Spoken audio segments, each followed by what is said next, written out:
these doors have been open in different locations for quite a while, Yeah. quite a while. And what they've seen come through here, in a myriad of tens of thousands of people that have walked through the doors. I've seen the changes, coming from a generation where they still held the old, meaning the traditional, the cultural. They came here protecting it, They came here, they were in a strange land, like any other time throughout history when people traveled from, let's say, their country to a homeland, they held on to their cultures and beliefs, right? So when our parents came in, my generation, and maybe the generation afterwards, I have to. I'm not 100% with that, but my parents' generation, my generation was still taught the faith, the culture, and everything within, Yeah. as best as possible, given what struggles our parents had to go through, right? So I've seen, having dealt with, as a grown up, having dealt with having a school and having the doors open, have a variety of generations coming in after me, and still the old generation, my generation, we see a black and white scenario, a complete difference. We'll look at kids that are coming in today, it's an entertainment value that people are putting on their kids as opposed to a disciplinary value. And I think that's because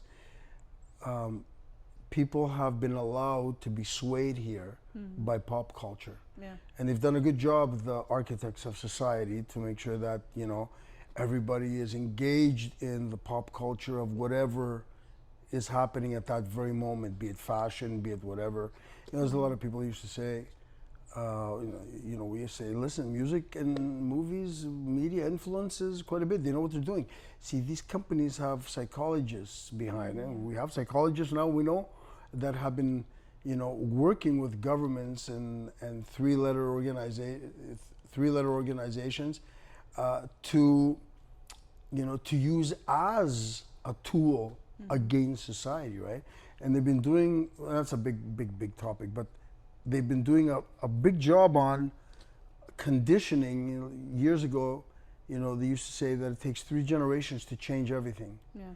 Change what you know, change what what your belief systems are, change even what you think about your culture, depending on who is teaching it to you, and change perspectives, complete belief systems, right? Yeah. And we're seeing it now. We're seeing it mostly from the parents, from kids whose parents have indulged in the pop culture as opposed to their culture first. Yeah, for sure. So There's actually, I had learned this in a psychology class.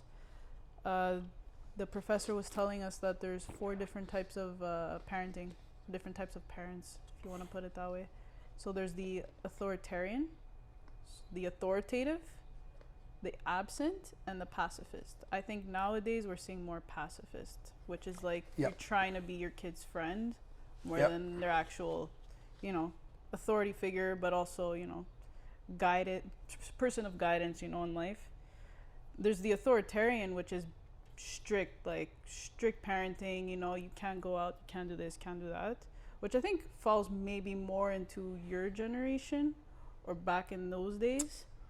my generation got what thousands of years of previous generations got, with just a slight difference because we were in a strange land, but the attitude was still there. They held us tight, but they also didn't, they gave us, but they didn't entertain us. It didn't fall in line with their belief system because they understood what spoiling means. Then, there's a recipe that's been around for thousands of years. Our philosophers, as far as Greeks are concerned, spoke about a myriad of, covered every angle. Even C.S. Lewis said, psychology has covered everything under the sun.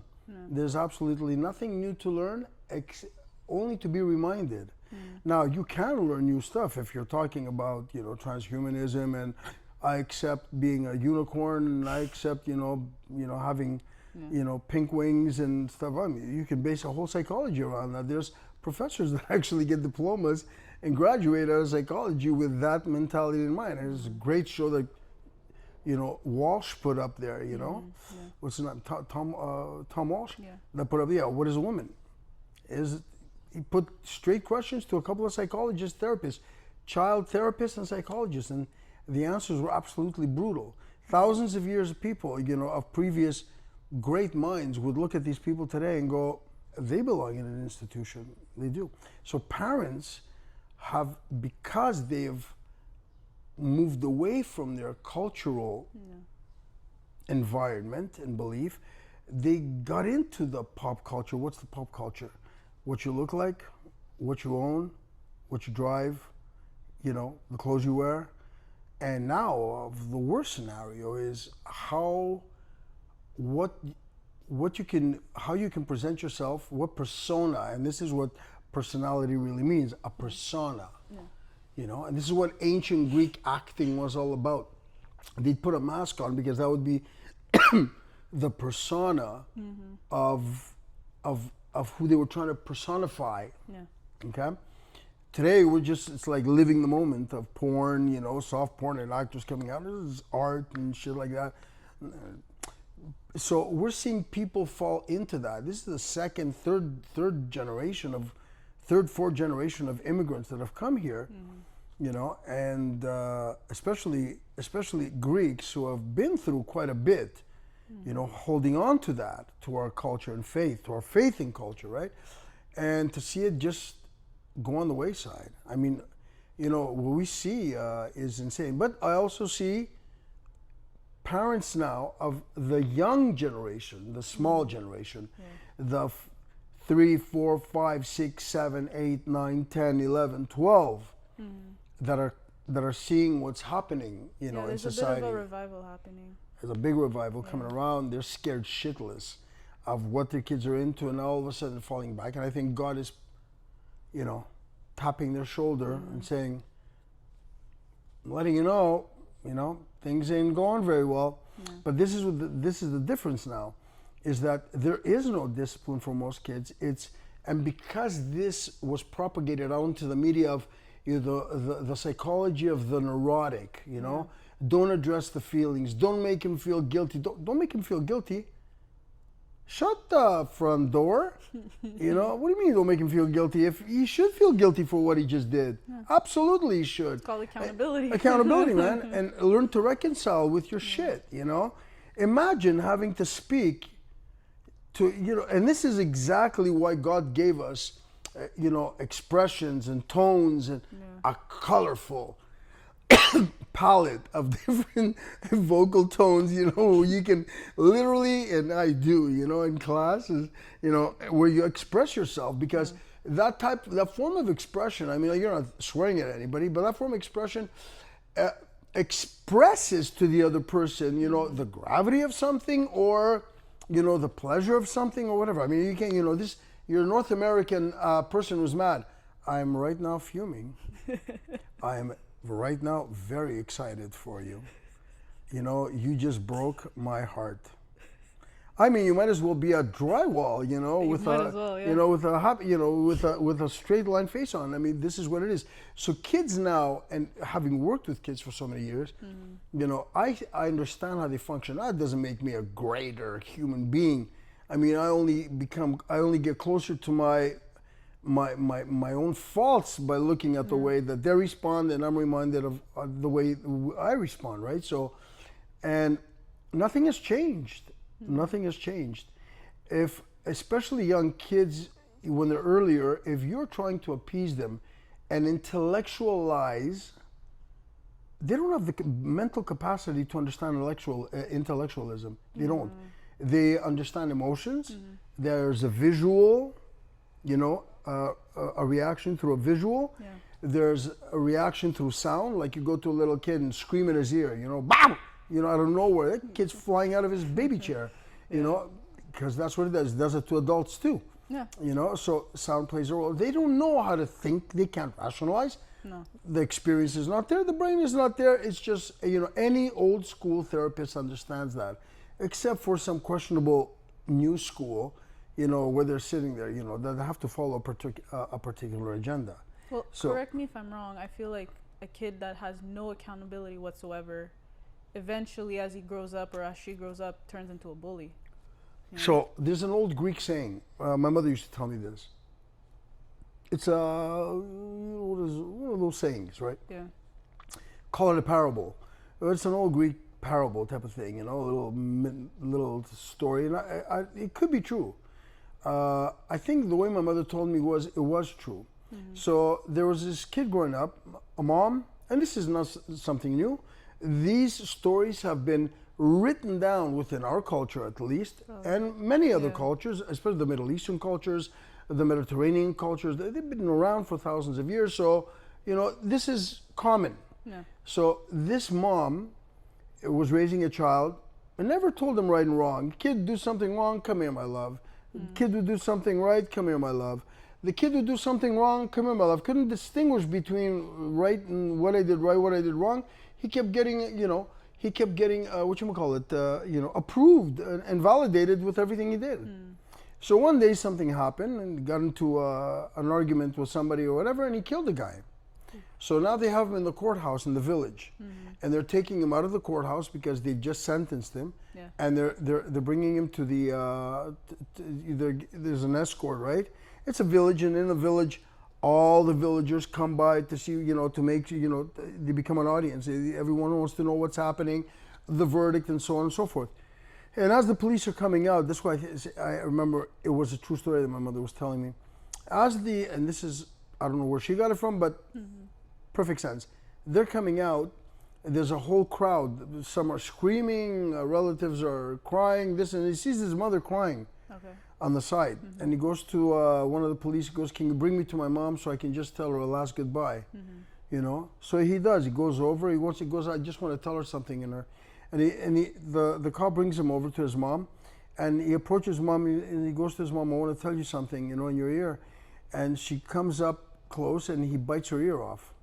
Oh my. And then when he literally bit her ear off, right? Okay. And this is the anger he had. Why? Because it comes back to the parents. When you are a complete, out of control, ungrown up child, man child or woman child, you are mad at everybody and everything. It doesn't matter the smiles you put in front of people at work. You could be fantastic. Inside, your inner mechanisms have never grown, right? So when they asked him, they go to him, why'd you do that? He goes, because she never taught me right or wrong. She didn't tell me she never reprimanded me for anything I did wrong. Really reprimand, not say, honey, Timothy, that wasn't nice. Go back and apologize. Yeah. And Timothy, who's already been, now as he's growing, he's looking at his mom or his dad who acts like that, speaks to him like that, like, oh, I'm gonna fix your ass, type of thing. You're that easy. And as they grow up, they become great manipulators, it's a constant cause and effect. This is how they learn, cause and effect. And I see that with the 3-year-olds that come over here that I have. It's cause and effect. They don't know any better. It's not intellectual, it's instinctive. They got a reaction that they wanted. It was a pleasant reaction. They got it. It was positive. They'll continue doing that. Once you stop that reaction, they're not doing that anymore. No. So, you can't intellectualize right and wrong to a kid. You can vocalize it. There's a facial expression, but then you can't just, abuse it. You can't take it to the point where, you've abused him and left him sitting there stranded going, now what do I do? What happened? Yeah. Then you have to go and you have to, you have to feed that. You have to nourish that and say, well, this is what was wrong. See, for example, I see the 3-year-olds here and they're scratching my mats, right? And I go, okay, I'm coming to your house today and I'm going to grab your favorite toy because this is my favorite mat. You grab your favorite toy and I'm going to break it. And all of a sudden they stop scratching my mat. Yeah, because they could relate to it. Yeah. So, but what we're seeing now, not so much with the people, the parents here that have the 3, 4, 5-year-olds, they're seeing, shit happen in society. They're seeing shifts in, in narratives within governments and everything else around them, and school systems, they see the threat that now they're trying to grab their kids. So when they see that threat, they're taking different actions. Now they're falling back into the culture. There's now more protectiveness, but they also want their kids to feel protected on their own. Yeah. So the generations after me, they fell into the pop culture. Yeah. Great music happening, there's cars riding, we all did that. There was nothing wrong with that. It was innocent, to a certain degree. But I mean, it was innocent, because we were just having fun. But when you're having fun without any morals, principles, ethics built into you, there's no boundaries to the fun. Yeah. You can surpass them and not know the difference between right and wrong. Even if you do, you can get addicted to that point, and then just start justifying it, right? But I feel like, especially maybe the generations after that, came out of the war, there was existentialism that came out at the time. So I feel like it was just kind of perfect for like governments and stuff to implement that, because everyone was just questioning everything. Why the wars happened, why things happened the way they did. So it was just kind of perfect to like implement that in the sense of pop culture, to give people a new sense of meaning in their life, or different direction. I don't know. Well, this is the design, and this is by design, right? Yeah. So when they knew that, and they've been doing social experiments on people, and some of the craziest social experiments, and then you would ask, why would you choose that type of social experiment? Why would you do that? Then they put people in, because obviously there's an intention behind everything. I forgot the name of the type of social experiment. They even made a movie of it, where they placed a bunch of regular people in a jail. Yeah. The Stanford prison experiment? I think that's I think it's that one. Yeah. And it went to show you that, how easily people can turn against each other. Yeah. Now, I do believe that to a certain extent they can, but that is people that have very, very, very little faith in God. These are more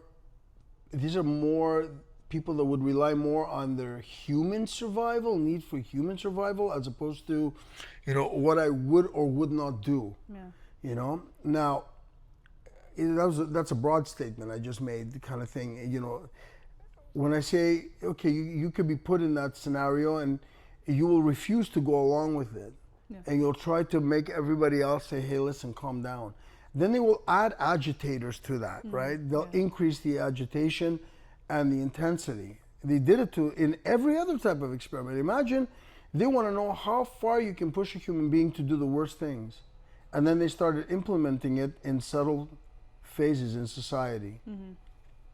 And this is exactly what's happened. So on one end, you have complete materialism. It's not that people, left God.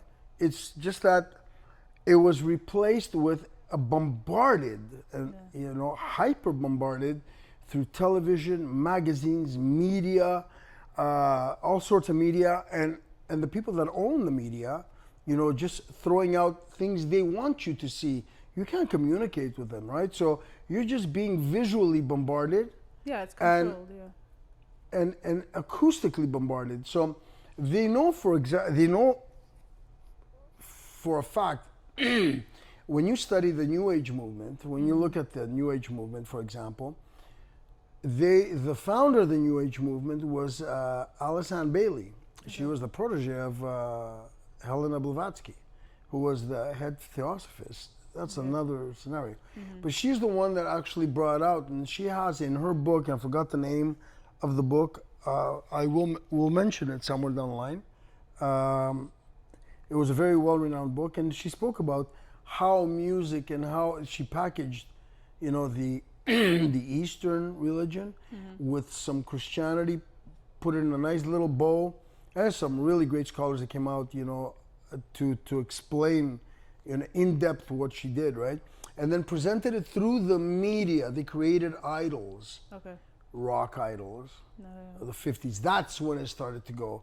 So that's when you started to see, celebrity, the celebrity thing, and everybody, and then they started pushing it. This is where pop culture came out. Okay. That's where pop culture was pushed into the public, and then everybody from every other country wanted that vanity. I wanted to be famous. I wanted to be that. It promised me this, promised me that. I mean, it's like today. Look what we have. We have an overwhelming amount of OnlyFans girls, that are living for two things: vanity and money. So in other words, when you take that out, what happens? They commit suicide? I mean, what do you do after that? So you see, when society is led in a particular way, and they know our inner mechanisms, they know how we function, then it's easier to implement certain things that will create certain stimulus to people. We were part of it too. I mean, I worked in clubs 25 years. I worked as a bouncer for 25 years. I mean, like, up until I was 40, I was still working as a bouncer. And you're just seeing the whole scenario, it being played out. Animal House, all these type of scenarios being played out, right? The problem is the generation after me fell very deep into that. Yeah. Then it was the limousines with, who has the most amount of limousines for the wedding. Oh yeah. Where did they get that from? Which magazine they see that from? Which movie they see that from? Do you understand what I mean? Oh, Betsy had it. Where'd she get that from? Well, the rich guy did it. Well, hang on a second there, Betsy or Katina. Are you rich that you did it, or you just want that feel of, I want to be rich that day, or personify somebody rich that day, right? So that is what we saw. And this is what went on, and then it turned into a fad, and everybody wanted to see who had the most amount of limousines, the most amount of people, the biggest wedding. When the divorces started coming around, sarcastically, people came out and they said they should have divorce parties after that. They weren't off the mark that much because you made such a big deal and a superficial deal of a wedding that should have been quaint, small, authentic, real, and turned it into a show, a vanity. Well, hence why people now are in thousands of dollars of debt, but that's a whole other subject. But this is where now you see how, parents and the generations after me that fell into an even bigger trap. I think I'll buy. Well, you take a look at the old country, old Europe, old Africa, old Middle East. Nobody went and took out loans for homes. Yeah. Nobody took out loans for homes. So they slowly built their home, and it wasn't a floor. It was 3 floors. They planned ahead. 3 floors. This year I have the money, I put down the foundation. Next year or year after I have more money, when the kids were young. Yeah. Next year or the year after I have more money, I'll put up the bricks. Then I'll put up the plumbing. Then I'll put up the electricity.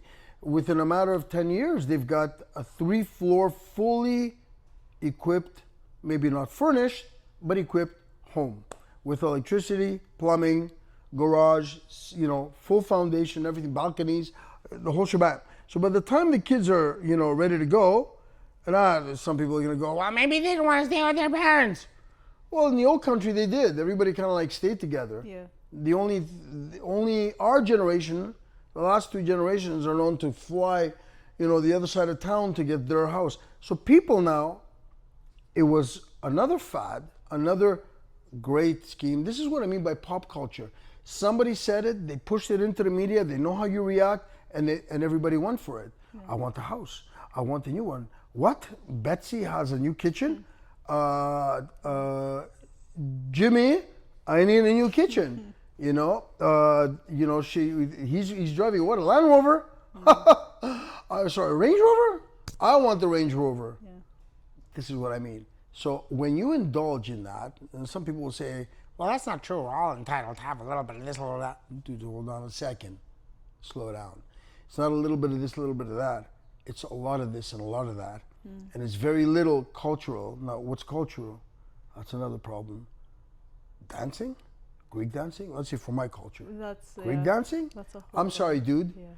If our forefathers saw what we're doing today, Kolokotronis, Makrianis, all those people that fought for faith and culture. Υπερπίστεως και πατρίς, not culture and faith.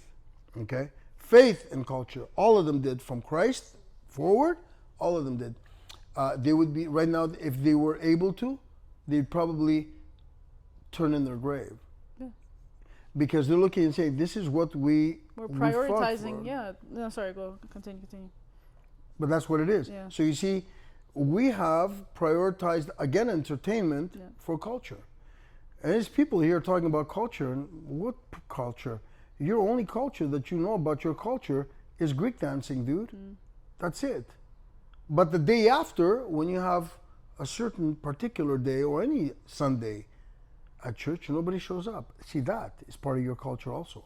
It's a huge part of your culture. People died for that part of the culture. Nobody died for the Greek dance. Nobody died for the Tsamiko. Nobody died for the Kalamatiano. And nobody died for the Zabekiko. People did those after they fought. Yeah, they knew it, but they didn't prioritize it. Man, no, that didn't belong. That was just a part of the culture, a tiny part of the culture. Yeah. You know, so this is what I mean by we have misinterpreted, misconstrued what our culture really is. And you can say, people can say, "Why? We know it's more than that." Well, you're not showing it. It's not more than that. You know it's more than that, but you're not showing it. And I see it because of the lack of culture within our group, for example, our kids. The people that bring their kids over here, the Greeks, for example, and I'll only speak about the Greeks because I see some fantastic parents, who are Arab and non-Greek and Armenians and and other cultures that are bringing their kids over here that are very well grounded in their culture. Yeah. They know how they want their kids. They still instill that part of their culture, in their kids. And you see their kids are grounded. They're kids, but they're grounded. They're unlike the other kids that are coming here and because they've been allowed to play and only play, that they reach that age of 14, 15 years old and come to the school with their heads down. Yeah. Us, because we were taught our culture, not just at school, but at home too. I remember I bought books. Every time I'd go to Greece, I'd bring back books for my kids. Ancient Greek, this, that, whatever. We'd go through them slowly. They wouldn't read them from cover to cover, but they would, pick them up here and there, look at pictures, whatever they could read. They were in Greek, but they were in simplified Greek, obviously, for kids. I still have them at the house. I still have them today. I still have old books that we still kept from when I was in high school. Those teachers actually gave us shit about instilling in us our history, our culture. 14 years old, as little Greeks, we were so audacious and cocky, we wanted to conquer the world. Obviously, we were in a different society. We're a society here kind of like, had a hierarchy in the street, slapped you down when you thought you were too high. But I mean, to show you what it instilled in us. Am I seeing that today? Absolutely not. Absolutely not. You know what I'm seeing? A lack of any esteem. Yeah. A lack of any esteem. So you're looking at kids that don't even know what they want. They won't even talk. Yeah, because confidence is at an all-time low. And I think that plays into a lot with being in sports and starting a craft, like you say, from a young age and building it up to into your later years, So I think that's important as well. But again, people are so preoccupied with pop culture that they forget, your health. And that's what it is. They're choosing to be preoccupied in the wrong places. Yeah. When I say to people, when I say to the students over here, it is wiser, and those that the good therapists, the old school therapists, they understand that. They've spoken out about about things like this. It's great when you can involve yourself and build a craft from young. And when I say craft, it's skill, whether it's gymnastics. And why do I use the disciplinary single individual sports? Because you're always up against yourself. You're never going up against, let's say, anybody else. You might be competing against time, but it's always about you, and of course you're competing against others. There are now some other sports, most sports, especially team sports, And I'd say even the non-team sports like tennis, for Yeah. example, in the beginning, tennis is single, right? You start off as single. You still need to know, that's a skill too. You still need to know how to swing. If you're starting it from young, you still need to know how to get that thing over and then learn how to control the drive Yeah. and learn, use the various angles of of the racket of the hit. But it's still a sport. In the beginning, it's very fun. Yeah, it's leisure. It's all fun. Yeah. It's leisure.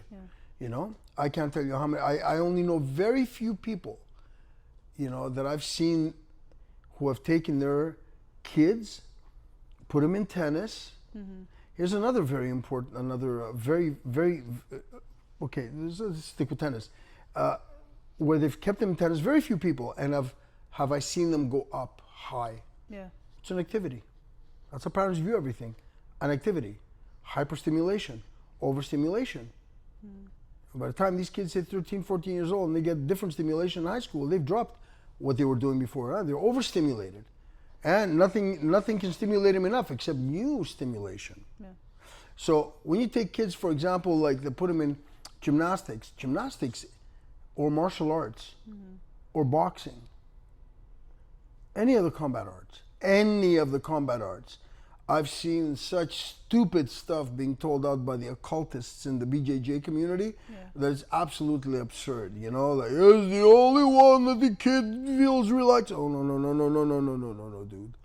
Don't confuse, a very controlled environment with an absolutely out of control environment. Yeah. Okay? Not taking away any, I'm an advocate and proponent of grappling, but it has its place within the whole as a pancreatius. That's how I look at it. So you're looking at sports like any combat sport, gymnastics, figure skating. Figure skating, you need to learn how to skate. That's frustrating. Yeah. So there's a lot of gymnastics in it as you move on. Those are crafts. Now, when you're looking at gymnastics, combat sports, you're looking at trying to command yourself. Yourself, nothing on the outside. Forget about stick and knife, Cali or Filipino martial arts or anything that has to do with weaponry. Before, you're looking at, let's say, just you and your entire body.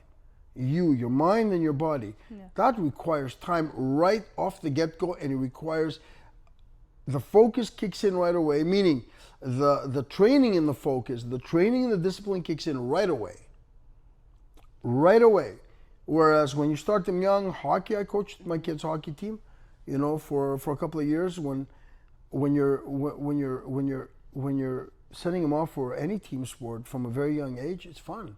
What are you gonna ask the kid to perform at 5, 6 years old? What is he, Messi? Yeah.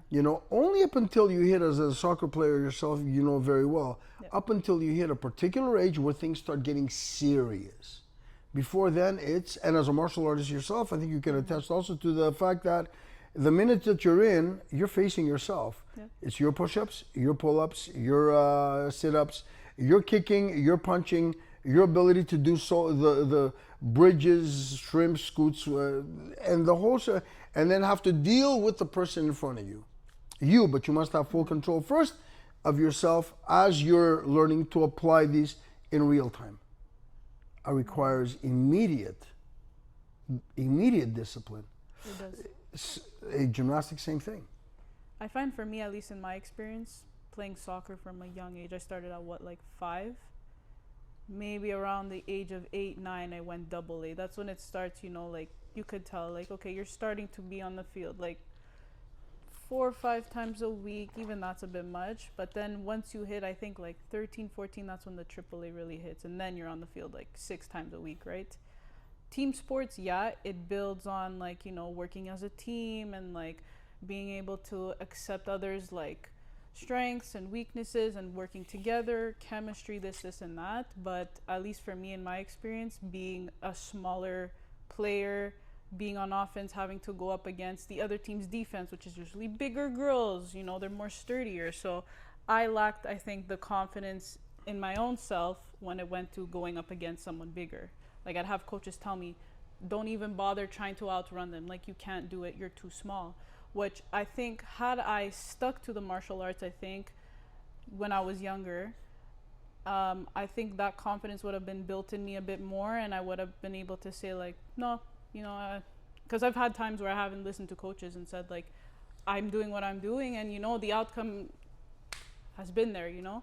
Yeah. So that's why I think combat sports is perfect for kids who lack that self-confidence. And, I think combat sports should be done by everybody, should be implemented. In Japan they do, in China they do.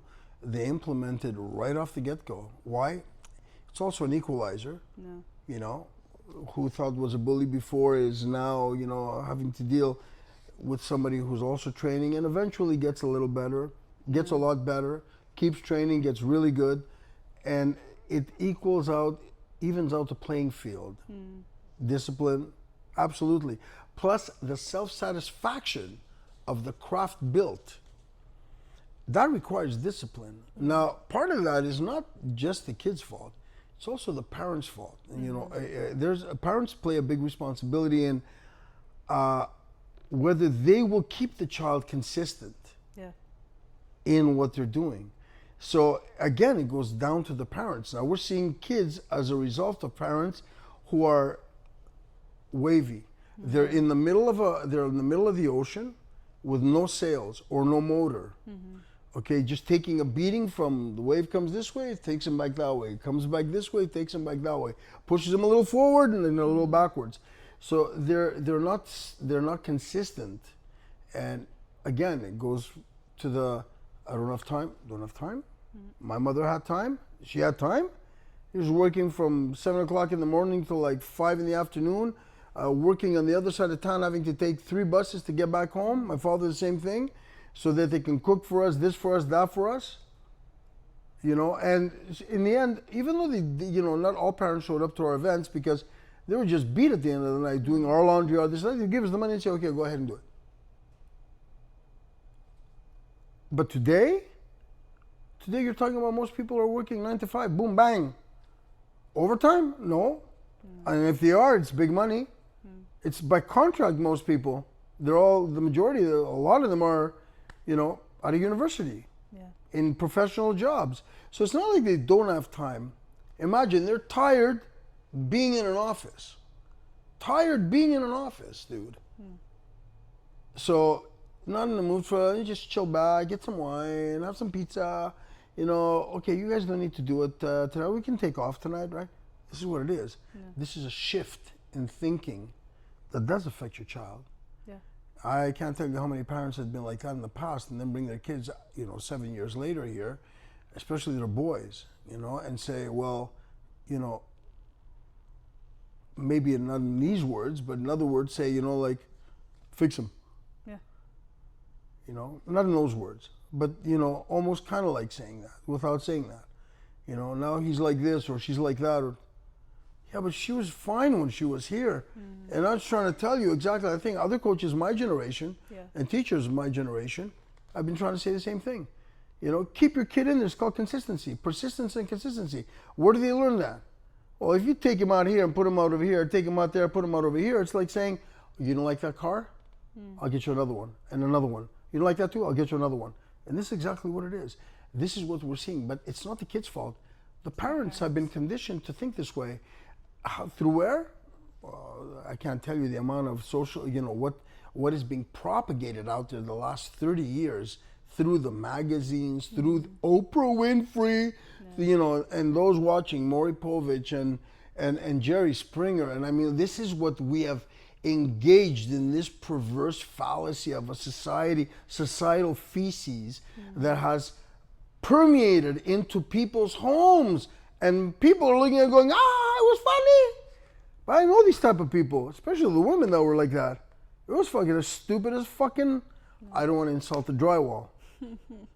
I mean, seriously, dude, you find that type of perversion funny and humorous, there's definitely something fucking wrong with the level of intelligence that you have.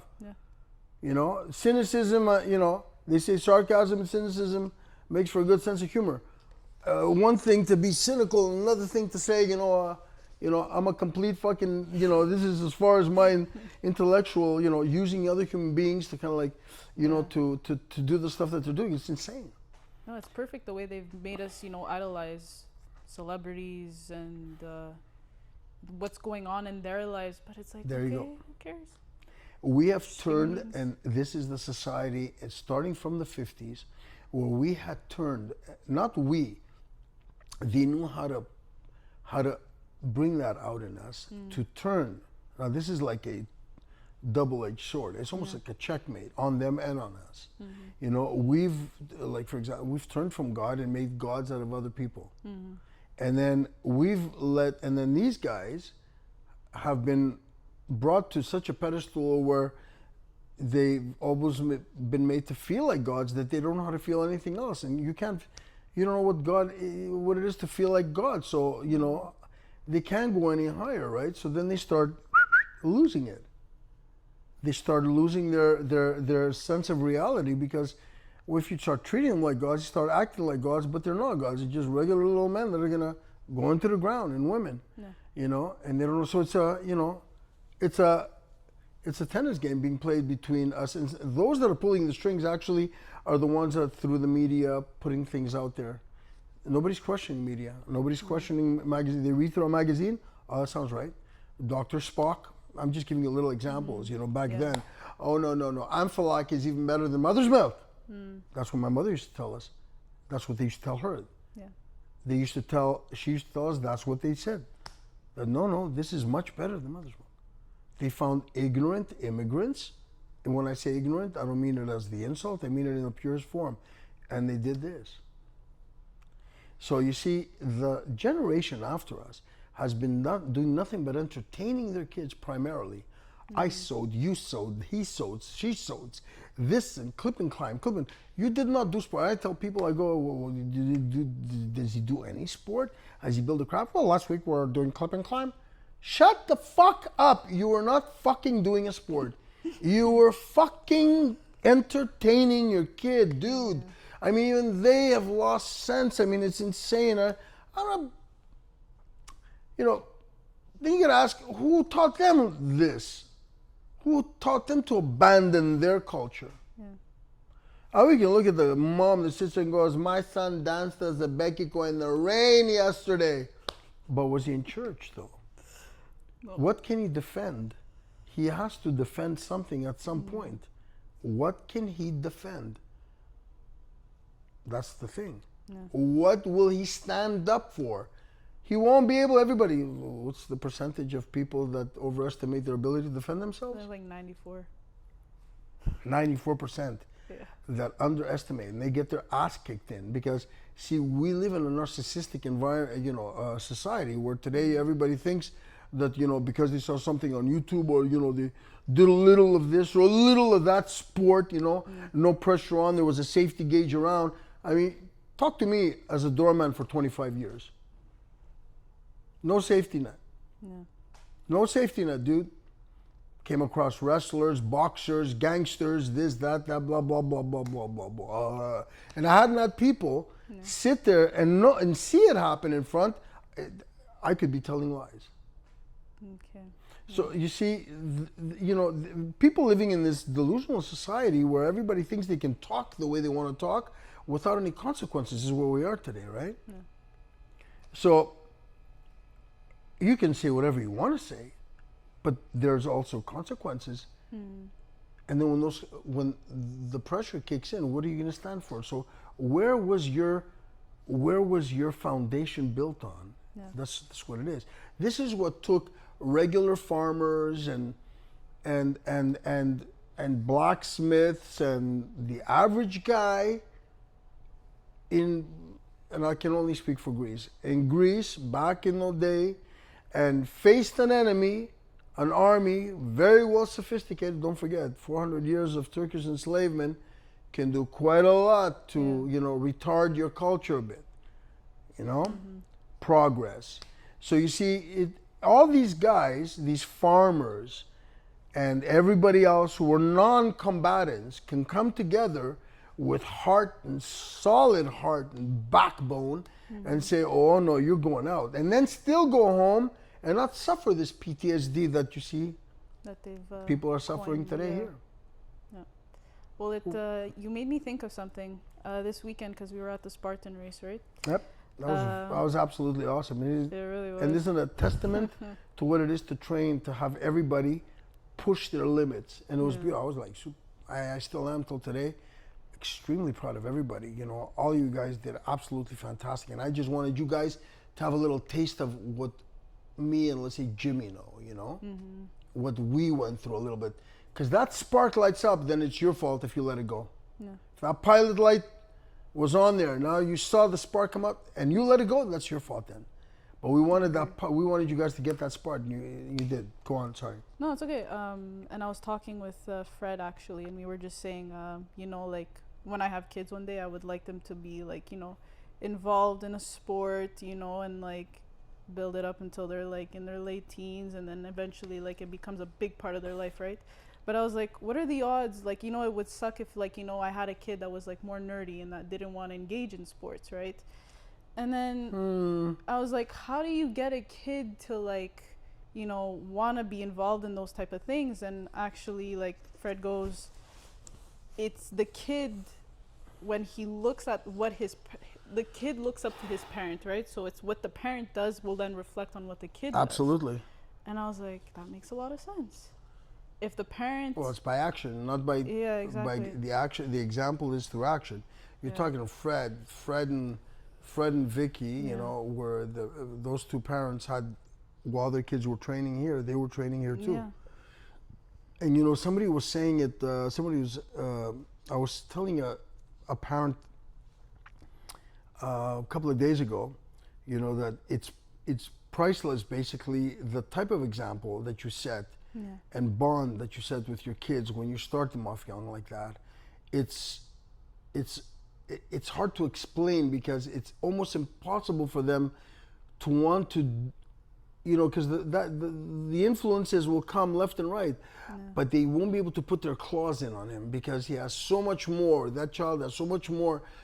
He feels he's going to be, you know, losing or giving up if he goes in the wrong direction. Then had he not had the influence that he had by his parents like that, you know? So, you know, when they say people, you know, like you said, what if you get a nerdy child, right? Through nature, we're all alike. Through practice, we all differ. This is where I heard that when I was young, and I advocated, and it's still true today. Through nature, a child could be whatever they want him to be. Nobody was born, and this is what I tell people, nobody was born with the label of hero on his forehead, or, you know, the next great general, or the next great genius. Nobody. People are made, and nobody was born with a label that said super courageous, excellent bravery. You know, absolutely not. There's character that is instilled, that is a part of that child that will grow with that child, but that depends on how he starts learning from young. Now, I have an approach that I've always had this approach, and it's the approach of the old country that I've seen works very well. Now, kids are not intellectual. They're not kids, small kids. We're talking about from newborns till 3, 4. They're just sponges. They learn. And they'll learn whatever you teach them. And even though they might have a gut feeling about certain things, they can still do things. You can still push them to do things that are wrong. Hence, we have examples all over the world, you know? So, it depends on, now, if you have a child, now, this is what I see, this is what I'm seeing today, is like, you know, new parents, not the newer parents are scared to see what's out there. You know, when I talk to newer parents, like kids are 3, 4, 5 years old, they're terrified seeing what's out there. They all of a sudden the instinct of survival is kicking in. They go, oh, my kid's strong. That's how you should be. This is how it was for thousands of years.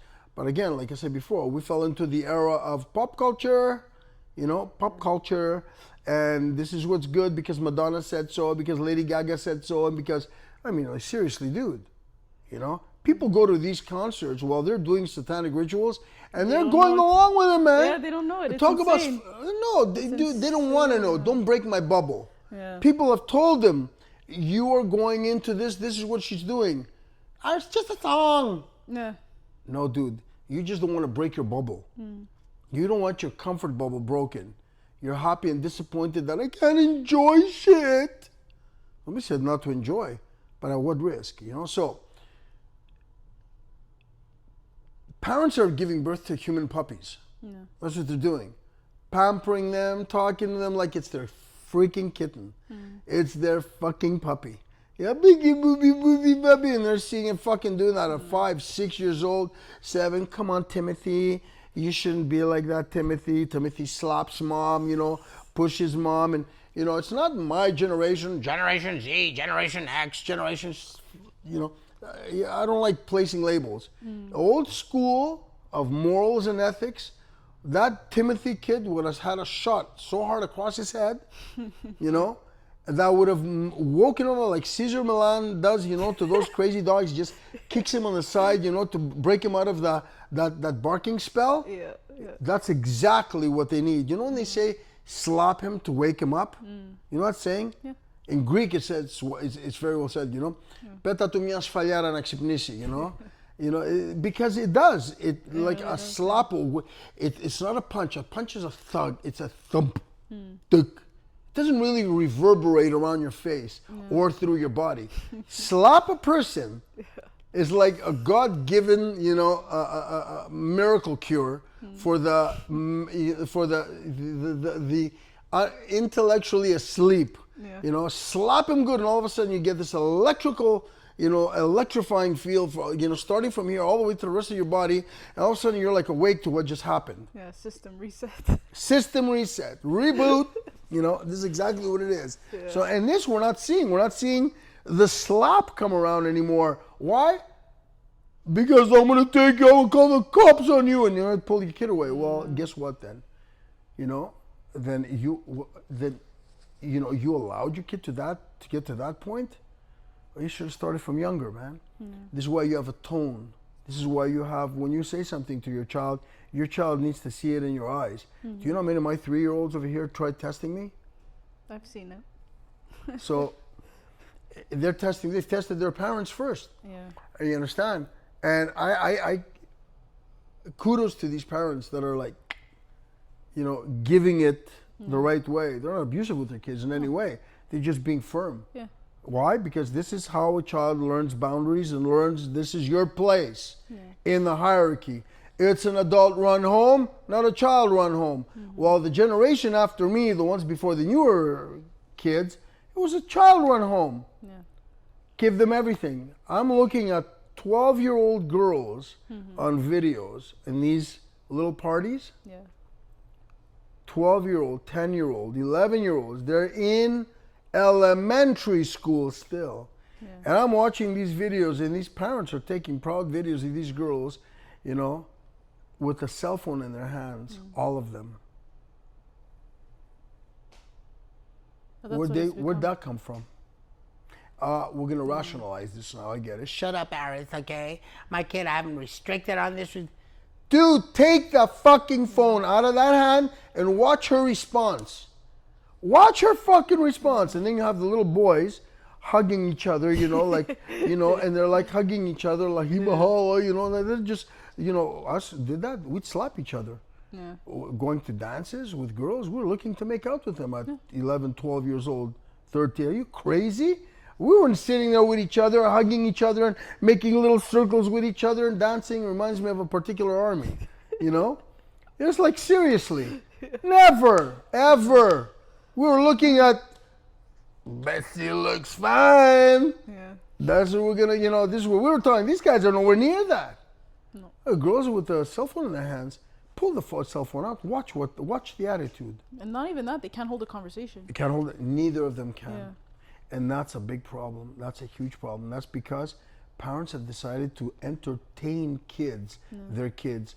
You didn't have kids, you had puppies. You had human puppies, and you gave them almost everything with the slight exception to make yourself feel good by saying, no, we regulate stuff. I know the parents that regulate stuff. I see how their kids are. You know, you can have a nerdy kid and you still teach him the values of standing up for himself. You know? Absolutely, but it starts from young. Yeah. You know, it might not be in his nature, but you're not trying to raise, you're not raising an animal. And don't think, even the Spartans at that time, not, you know, and there were less than perfect Spartans inside the Greek Spartan army that were citizens. So, you know, this North American bullshit of bullshit pseudo history is bullshit. Okay, there are many, and they're known by name, by family, where they came from, who their family, who their wife was, what kids they had, what the kids did. They chronicled everything down, the Greeks, like many races did. So you see, even the Spartans at that time would sit back, and nobody wanted to. It wasn't in a person under God. It's not in our nature to want to go to war. It's not in our nature to go, you know, he was born a Spartan. Look, he's already got a spear in his hand. I mean, that's absolute garbage. It's ludicrous. This is what we're trying to live. We're trying to live slogans today. This is what people are trying to emulate, slogans. I'm sorry, dude, there's no slogan, you know, for real life. Not every kid is born with a natural, instinct for bravery. Some kids are. A lot of them are not. Big percentage not. Then those have to be trained in. It's almost normal for people to be apprehensive to violence. It's very normal. Few are the gutsy ones. That all you need to do is fuel them a little bit. Just give them a little gasoline, not a lot, a little bit, and all of a sudden that spark was an entire flame. You know, while others you have to pour a lot more gasoline over that flame to get the spark, to get the flame going. The pilot light just didn't want to go any further. But eventually with training, they would get there. It's how you rationalize things around getting them to do that. So you can get the nerdiest kid to do brave stuff as long as you instill it in them like they did with us back in my generation. Most Greeks don't even know what there are. And I have kids from Greek school over here. I ask them, you've heard it. I've asked the simplest questions, had no answers. From kids who were graduated from Greek schools. So you understand, we have fallen away. It's time to, you know, it's time to come back. And I see the next generation of parents bringing them back. That full circle coming around. So I hope to see that, you know, as we're going forward, that more and more examples of, you know, of kids whose parents have stuck with that old school, teaching them their cultures, you know, their right way to, you know, because old cultures did things right. I mean, they survived for that long for a reason.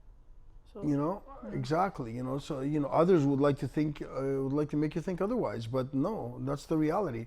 But if you're going to follow pop culture, you know, and everything out of, I heard it on Facebook, read it on Facebook, saw it on Google. I mean, like, dude, you know, this type of mentality, this Google mentality, this, you can argue with this forever. You know, when people used to say, when I say, if I would have said something about a particular thing, it's because I read it from a book that I have from 30 years ago, that this book has been around for 100 years. So when somebody said, oh yeah, it's been fact checked. Hold on, dude. When this book was written, nobody fact checked that book. Nobody of their opposite counterparts came out to say, well, no, that's not true. Understand what I mean? People are not reading books. People are reading snippets, because that's society today. These kids cannot talk, they cannot communicate, they cannot even write. They can't do this. Express themselves. They can't express themselves. It must be frustrating for them not to. You know, this is why I'm adamant about that in the classes. But it's because they can't. They've been taught to go through the thumb action, you know, and fast snippets of stuff. It's destructive for the brain. Overstimulating, next. That's overstimulating, that's damaging for the brain. This is what the top child therapists have been trying to say, neurologists have been coming out that have been barred from, you know, from television. Because you only see one type of scientist out there, the government appointed scientist that'll give you the government's agenda. The other scientists, though, that have been around and notable for accolades dating back who knows how long, you know, proponents of main areas are blacklisted now. So, you know, and they're telling you, stop the snippet stuff. You know, you got to go back to the old mentality. Now I'm seeing kids at 15, 16 years old, boys mostly, and you see them terrified, dude. I mean, like, no bravery in them, Yeah. no sense of bravery, no backbone. I can't blame the kids. It started somewhere. Yeah. But then, you know, the parent is perplexed now. You were busy with something. You were too busy with something, and because you were busy with that, now your child is the result of that. You know, this is why in the olden days, you know, and I don't know how many times I've said it to the kids here. In the olden days, they used to say, you know, a boy by the age of 12 years old can do an entire field, can plant and you know Manage crops. manage the crop of the entire farm. The girls too knew how to manage the house. They had their job, manage the house, you know, feed the animals. They knew why they fed the animals, not just, I gotta feed the animal. Oh, fucking chore, I gotta feed the animal. No, you have to feed the animal so it can grow, so you can eat off of the bloody thing. Or it can produce something for you to have. That's what it was. You know, they were, no kidding, you know, women by the time they were 15 years old, after their period, of course, by the time they're 13, 14 years old, they're 15, they were married. Yeah, because they The had guys been- 18 years old were Yeah. fighting wars. They were 13 years old, they were managing an entire farm. Yeah. By 18, they were having a family. That's this, and this is why this generation has, you know, you have guys like Havarti, you know, the WF's little doggy on the side, you know, the sister goes, you're all useless eaters. Or was it useful eaters? One of the two, either or, you're just useful, useless, useless eater. Yeah. That's what we are, just eater, we're consumers, consume. Yeah, consumerism. Yeah. And, you know, we've fallen into, and now we've taught our kids. Well, I didn't teach my kid that, but a lot of people have taught their kids that, you know, the full extent of vanity and decadence and materialism, full extent, you know. You're a goddess to the daughter, Yeah. you know. You're a god to the son. What do you mean you're a goddess? You're a god. What have you done? You went to school? You graduated from elementary school? Graduated? If we didn't pass elementary school, our parents would have beat the shit out of us. They would have said, are you stupid? The simplest, most easiest part of whatever. Oh no, but today they gotta go through government exams. I get it. But they didn't graduate, it's a bloody given. What do? Take them out for treats every time they blink? Was it a full day of blinking, or did you half blink today? Did you breathe normally, or did you hyperventilate today? Yeah. You know? I mean, like, you know, you passed gas? Oh my God, McDonald's. This is what we're at today. We're celebrating below mediocrity, but at the same time, also celebrating below, you know, celebrating rewarding the given. Now, when you're doing that, you're basically going backwards to everything. You are rewiring, and you are rewiring a child's behavior patterns, and you are not letting them grow up. And because they won't grow up the way they should grow up, with responsibility and chores and learning that they have a craft. That's why today here, especially in the city, when a child doesn't have a craft, let's say soccer, Yeah. for example, starts it young. And how many people we have over here? You, John, Anthony, who started from very young playing a particular sport. Now, Anthony and John never did martial arts when they were younger. You did. But they didn't. And even though they know, okay, now they're playing AAA hockey or AA hockey. AA, is it? Yeah, it's triple Is A. AAA? Yeah, AAA hockey. They're still training here, and they work, and they go to school. And, you know, they balance that out because they find joy in all of that. Yeah. There's kids that do that. There are kids that still took it from young and still push it out. Why? That is a craft after a certain amount of time, because they can teach that. You can teach it. You can coach it. You can, absolutely. I don't know my ass from my elbow when it comes to soccer. All I know is that damn, that girl, she moved finer than the guy did shit, you know? I mean, like, all I see is, you know, I'm just seeing human movement. From a human movement perspective, that's great. You're seeing strategy. You're seeing it differently. Why? Because your eyes have familiarized with that layout. Where I see two guys, or one against two, or one against three, in a way that others won't see it, because I've been there. So those kids, you know, they have something to look forward to. They've built their life. That's what we're trying to advocate here. Not just you need to be in the octagon. Oh yeah, if you could, that would be great. But you need to give 100% every time you're in here to grow with that. So these kids are not doing that. I mean, like, most of these kids don't have the guts to do that at 15 years old if they've never done anything before.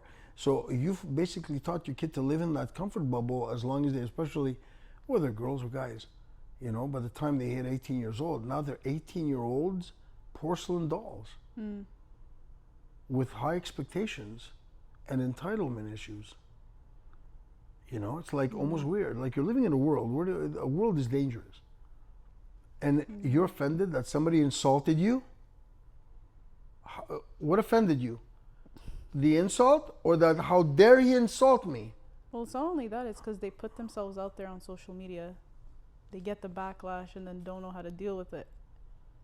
And then it's like, I find being in, let's say, in combat sports, or maybe just having a craft, I think it creates emotional stability. Absolutely, because well, listen, if you've stayed in something long enough, you'll have experienced all the frustration, self-anger, self-disappointment, and everything negative that comes your way that you have to learn to turn around.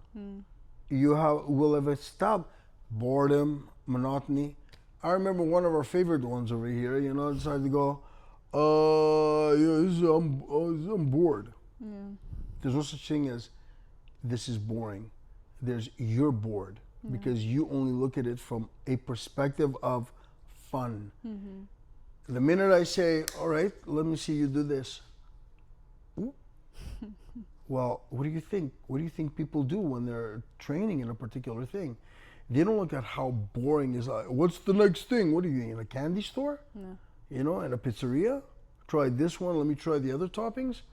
No, dude, you're building you. That means that endless hours of non-stop repetition, execution, you know, perfect time, perfect movement, so that you can apply it as best as you can against somebody else who's trying to do the same to you. In sparring, for example, is where you're building your time, is where you build your craft, right? With us. That's the scrimmage for us. So this is where you're building it. So what's boring?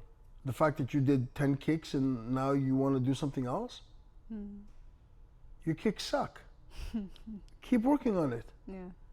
It's How's mastering the about you think basics. about it in a different way? Yeah. You know, my kicks, put a little self-reflection. This is another thing parents are not teaching their kids today. The art of self-reflection. How's this, sonny boy? You know, have you ever seen yourself in the mirror kick? Have you ever, when you kick, do you sit there and tell yourself, damn, that was damn good? When you look in the mirror? Does your teacher say the same thing about what you think you say to yourself? Because if he doesn't, then maybe you should look at it from another perspective and say, I got to work on it. That's what it teaches you. It teaches you persistence and consistency, which builds tenacity and builds, you know, it builds a forward moving, despite the downfalls, you know, a forward moving mentality. We're not saying we're entering the kingdom of God with this, but it's a tiny tool for us that helps us navigate this world better. This is what it is. And that's why I think self-reflection also plays into at least our faith and praying. That's a big word for a lot of people. Yeah. Praying, you know. And this is this goes back to, I mean, like, this is the same thing when we talk about, you know, a generation that has grown up in pop culture. All of a sudden, you know, it's like, you know, I see a lot of people who are, you know, especially on Facebook, you know, who will give the typical, you know, response. I think it's more a victimhood mentality, you know. why should I believe in God? That's another subject. But I mean, again, it's still a sign of ignorance, you know, because anybody truly wanting to will venture in that direction to find. Those that are just ignorant are just ignorant. You know what I'm saying? We all fall. You know, everybody falls, but you know, it's people that are trying, and there's people that don't give a shit, right? So it's like, you know, indifferent to it. So from that perspective alone, I mean, like, everybody has his own choice. I think to some extent, even that plays a big role in the way a kid is going to grow, you know, is going to grow up. I mean, within his life in general, not with the craft that he builds, but within his life in general, with what he's willing to stand up for. You know, so that's a big topic to touch. But I mean, like, you know, nobody does any self-reflection anymore, and that's the problem, because everybody thinks they've been given everything from their parents. Self-reflect for what? Self-reflection is a defense mechanism for most of them. It's like, you know, there's an allergy to self-deflection. Self-deflect. Are you crazy? And find this fault about me, that fault about me? You know, most people want praise, they want adulation for things they have not done. You take a look at the young girls up on Instagram, man, with these, you know, duck faces. I mean, like, you know, we've gone overkill on the duck faces. They're still doing it. I mean, how naive can you be? I mean, what do you think people see when they see you doing that? You know, what do you think the guys are saying? Yeah. You know, there's another Daffy Duck. You know, she looks beautiful. She looks better than a duck. You know, ducks should not be ducks. She should be a duck because she's gorgeous. She's a gorgeous duck. I don't know what people are saying. I mean, like, what makes you think that that's good? That's because you've not been taught to self-reflect. Yeah. You've not taught any integrity, that you need to throw that out in order so you can get those likes. My God, you look gorgeous. You look stunning. Which part? The upper or the lower lip? You know, you look absolutely fantastic. You know, goddess. Yeah. I am. You know, we have become. I'm going to tell you a short story.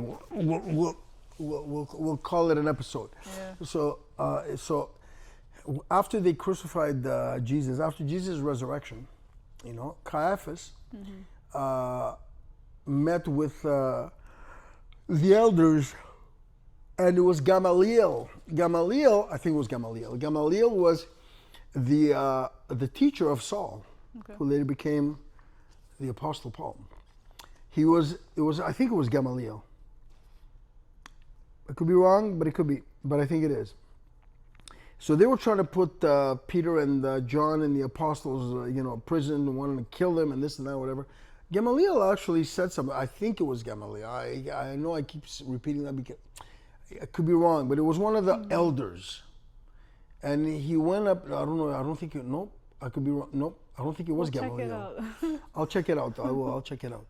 So anyways, it was an elder, and he said, those that came in the past, if, the worst thing that you can do is to try to snuff something out that might snuff itself out, if it, because many have come in the past proclaiming that they were the Messiah, and many of them gathered a few thousand, from a few hundred to a few thousand. Yeah. But as soon as they died, it dissipated. If that's the case, he goes, then it'll go on its own. But he goes, let's say though, that isn't the case. Let's say he is the Messiah, he goes. Then you have become a Theomachos. He who fights God. He who battles against God. And in the Theomachos is not a good term in Greek. It's not a positive connotation, It's somebody who almost is audacious and stupid enough, and that's what he meant. Stupid and ignorant enough to fight against he who cannot be beaten. Hence why Jesus said, why are you kicking against, you're kicking against, not why, you're kicking against the nodes. Only Jesus can say it like that, you know, you're kicking against nodes. You're hurting yourself, buddy. You're hurting yourself. What are you kicking? You're kicking at spikes. Imagine. That's the first time I'd heard that, you know, kicking at spikes. So he goes, if it isn't, that you will be known, you will have become a person who fights against the Almighty. Yeah. So you see, this is the society we have become. We have replaced, in a way, because not everybody's like that. I see a lot of kids in church, you know, a lot of older kids coming in, 18, 19, that I hadn't seen before, which is really cool. And I like to see that God works in his own way, right? And we, like we said in the Greek culture, it's always been a handful that have kept things alive, you know, the faith alive, the culture alive, handful. It's a handful that got together in 1821 and said this and that. Handful, they still had to convince everybody else. Do the Greek kids know this? Absolutely not. So then what do they have to stand up for? I'm going to the Greek dance on Friday, And nobody can stop me. You know, so that's basically what it is. So you see, this is what become, we've kind of like replaced God and became little gods ourselves. The I am. I am. Only once. There's only one person who has been termed as the I am. That is the Almighty in capital letters. I am. Jesus Christ. Before Moses, I am. Now we haven't seen it out in women proclaiming it. I am. Oh yeah, you can say I am beautiful. I am lovely. I am sensitive. I am whatever else you want to be. But you are capitalizing I am. See, the ads are capitalizing. The slogan is capitalizing. It's in capitals. I am. Why they keep putting it why in capitals? So you see, in some way, this is how many of the Namaste crowd, you know, thinks of themselves little goddesses. Yeah. Direct competition with the old. This is what makes us stupid. They don't know where that origin came from, and yet they practice it. This is the generation that's out there, right? This is the one that has been bought and purchased by pop culture. How many moms are like that? You know, that are pushing this on their sons. Forget their daughters, on their sons. And this is the result of pop culture raising the son, which the kids, which becomes completely entertaining as opposed to disciplinary, grounded, whatever you want to call it today, base. I don't know what base means.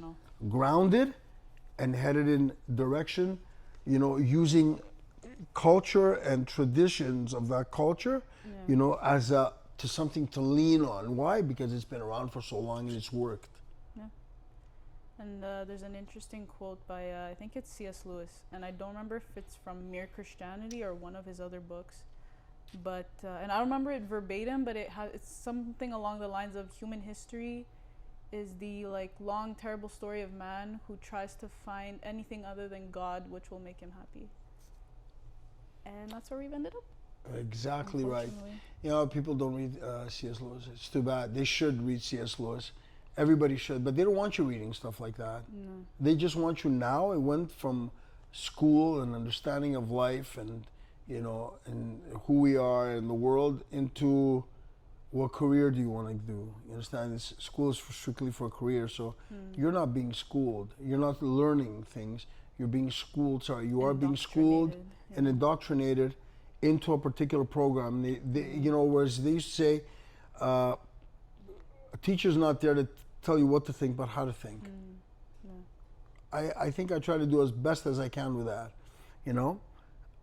Now they're telling you what to think. That's a problem. And then when you start thinking outside of that, and they reprimand you for that, well, then you know we have a problem. So yeah, this is where we are today. I mean, like I hope to see things change, and I think with the newer generation we do, and I do believe that God has His own way of straightening things out. You know, He doesn't leave kids alone.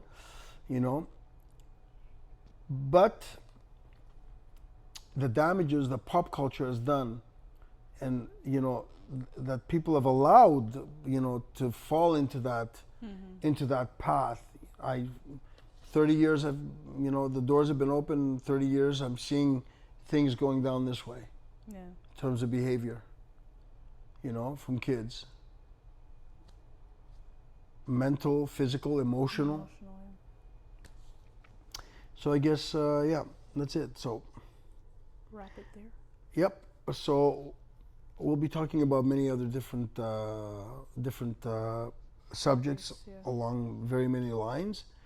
And for now, I think given our first one was a little deep, you know, I think it's suffice to say that it needs to be said, and this is just our opinion, you know, and for entertainment purposes only. Yeah. Well, feel free to leave comments.